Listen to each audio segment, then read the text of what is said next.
put a little of this condensing unit back together and getting ready to do a pressure check on it to look for leaks. We have the nameplate here, which is showing the specification on it. So as we can see, they're showing you the low side test pressure of 125, the high side of 185. So we're going to put nitrogen in it and then put some soapy water on there and see how it looks. So in theory, I could charge up this receiver with pipe pressure to 185 and check it and all of its valve fittings, but that would miss this valve in the top part of the compressor head gasket. So I'm going to first check the low pressure side. That'll get the compressor crankcase and the control and all that stuff on the low side. So and then the shaft seal. And the reason it matters, once the condenser coil's in place, it'll be real hard to see the shaft seal and kind of be hard to know what's going on there. So I want to do the low side, which will test the shaft seal first, and then I'll put the condenser in place. So right now, this I believe is back seated. Yeah. So I had it under vacuum a few days ago, and you see it pull the gauge right back down to vacuum. So it's been sitting like that for quite a while. That's a good sign. And a cautionary word I'm going to give. One of our fellow antique enthusiasts purchased a project. It was a Westinghouse, 30s Westinghouse refrigerator that someone had partially put a modern compressor system in. And they had put so much nitrogen into the system that the evaporator exploded. I mean, physically uncontained rupture of the evaporator, blew it apart. Now, it was like that when he got it, but that kind of a failure can really hurt somebody badly. So when you're dealing with nitrogen or any kind of compressed gas under pressure, you can never be too careful, because refrigerants, the pressure is based on the temperature, and if the refrigerant itself is not especially hot, it can't make a pressure like that, because it will convert back into a liquid before it'll build that kind of pressure. When you're dealing with nitrogen, whatever pressure you put in the system from the nitrogen bottle is going to be there. It doesn't condense. So I've got the refrigerant gauges hooked up to the nitrogen bottle, and I have this closed, and then I'm going to start with the nitrogen bottle regulator at a real low pressure. I'm going to just put a little bit in there, and I can see that the control's got pressure. I have very fine control over this with this gauge, and I'm not going to accidentally go way over that. And if I make an adjustment to the nitrogen pressure, I'm going to have this closed, or at least have my hand on it where I can have better control over it.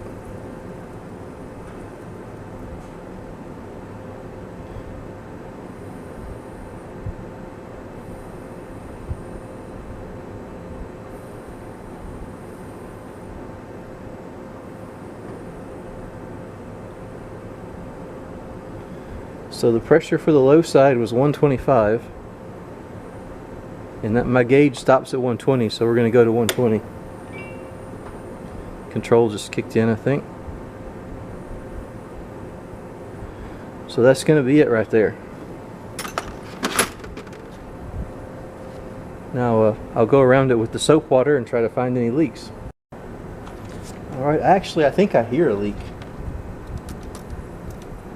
Yep, I found a leak. Make sure I'm on screen. Thankfully, the leak is just a cap that's on there. It's only there for keeping it clean while I was working on it. So that leak is really not that big of an issue, and I can isolate that by front seating this valve, and I'll do that so that it's not losing the pressure. So I'll go ahead and turn this in. Again, I really need a longer stemmed tool because of the control being in place. I don't want to hit the control and do any damage to it.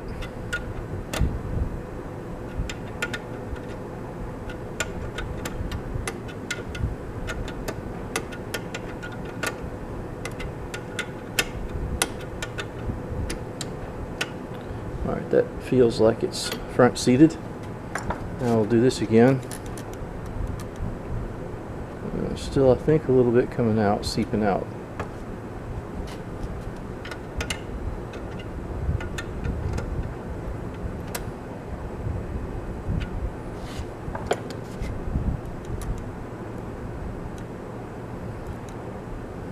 I believe that got it. So we still got nearly 120 in the system. I'll go ahead and take the soap and go over more parts of it.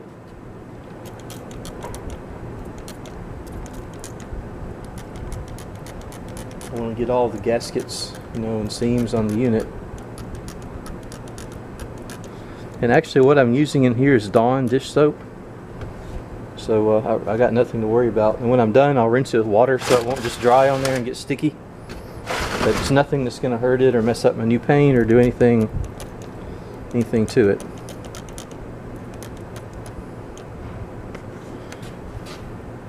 Trying to stay on camera there.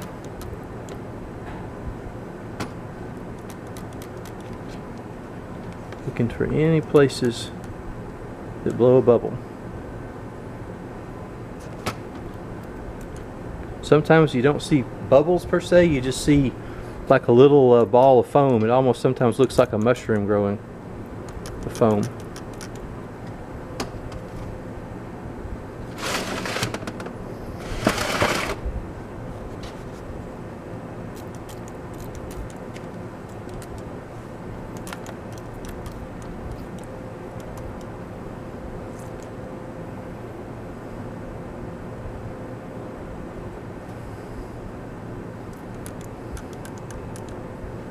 So far so good. I am going to check around the shaft seal, but I'm not going to put water in there. I'm going to put oil in there. But I am going to put some water behind it where the lead gasket is.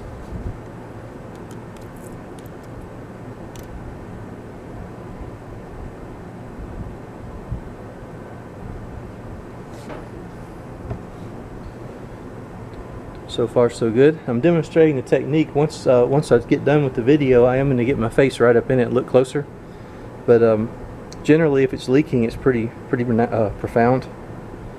And so far, I don't see anything. You saw what happens when this cap was loose. You'll see that kind of bubbling action going on.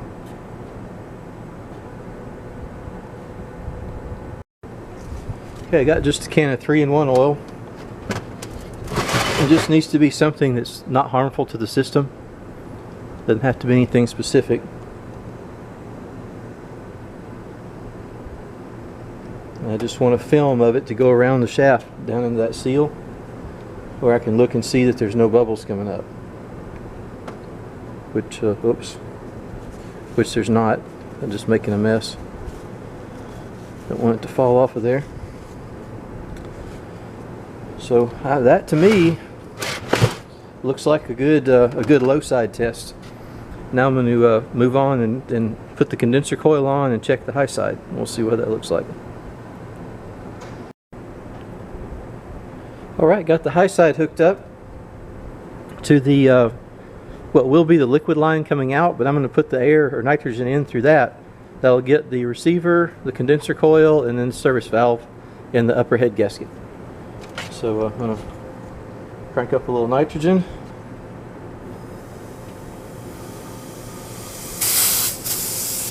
Got a hose loose on the gauges.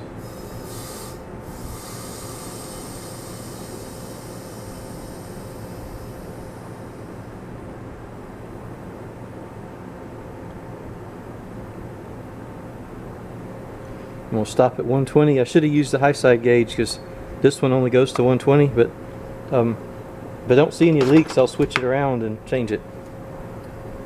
I'll go back again with the soapy water.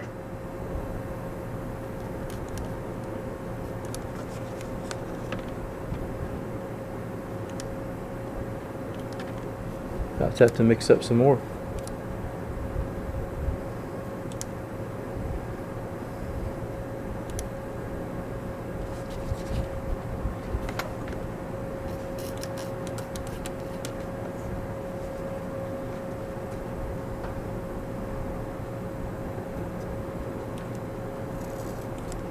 I'm running out. Now my bottle's making foam.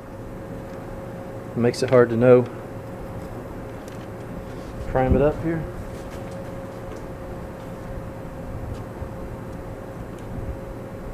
That's better.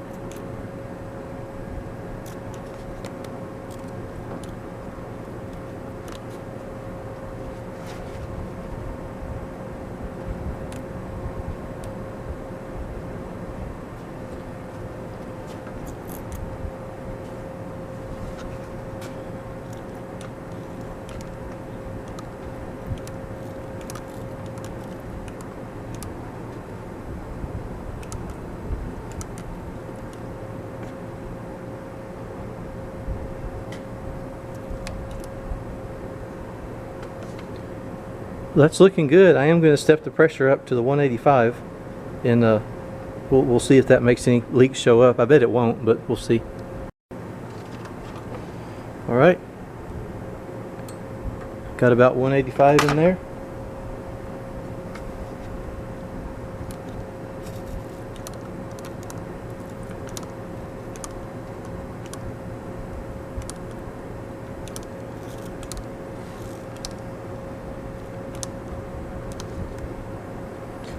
I always get nervous with pressures like that because, you know, there's a lot of stored energy when you're dealing with this kind of thing.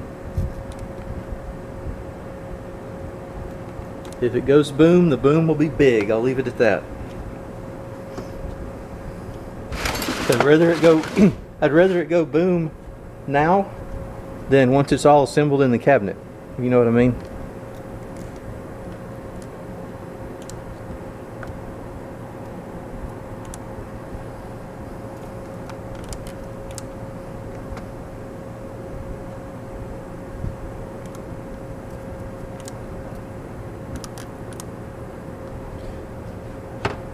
Well, I don't see any leaks. Again, after I cut the camera, I'm going to get my face a little closer and wearing safety glasses, of course, because it's under pressure, and see if I can identify any questionable places. But so far, I think we have a tight condensing unit. Alright, so it's mostly together. Don't have a belt yet, and I don't have one of the fittings for this conduit. But otherwise, it's together. Now, one thing I may have misspoke about earlier on this valve on the receiver, I may have said that I was concerned that it could leak because of it not having a cap that fits over it like this one does. You know, this is a secondary seal to keep it from leaking around the packing. So this one, it's very loose in there. It turns super freely. It felt like the packing might have been just gone.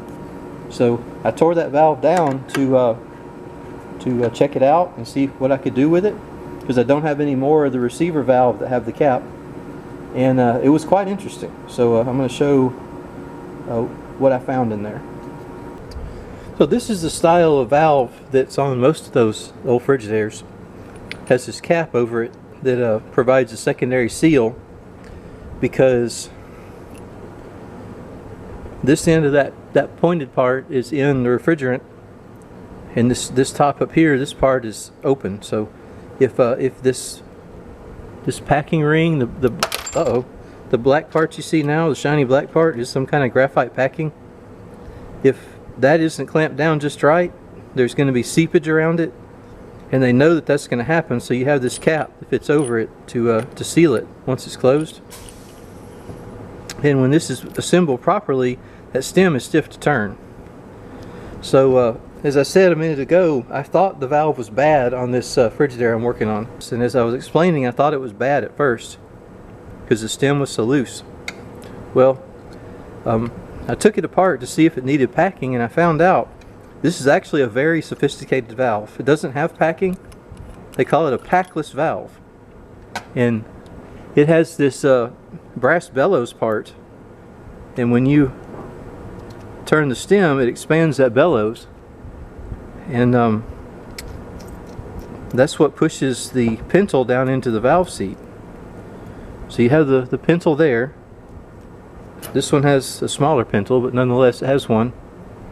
And the stem is free to swivel in this. So when you tighten it down, it only pushes straight in. It doesn't actually, pintle doesn't actually turn. But there's a metal-to-metal seal on that polished ring you see, and in the bottom side of the bellows. So you can see that push that down, up and down. That's what actually is activating the valve. So the one on the unit is the same exact model of valve. And then another thing, if you look at this tapered part of the pintle at the top, that's more or less a back seat. So you can back seat this out all the way, and you got a metal on metal seat in here. So if the bellows is cracked or something, you have a major leak, if you back seat this, it's going to block it. You have a secondary way of stopping a discharge. So that's a pretty sophisticated little valve. I don't think that it looks quite as nice as this one with the rounded cap on it. I mean, when you're used to seeing this style, this one looks kind of incomplete.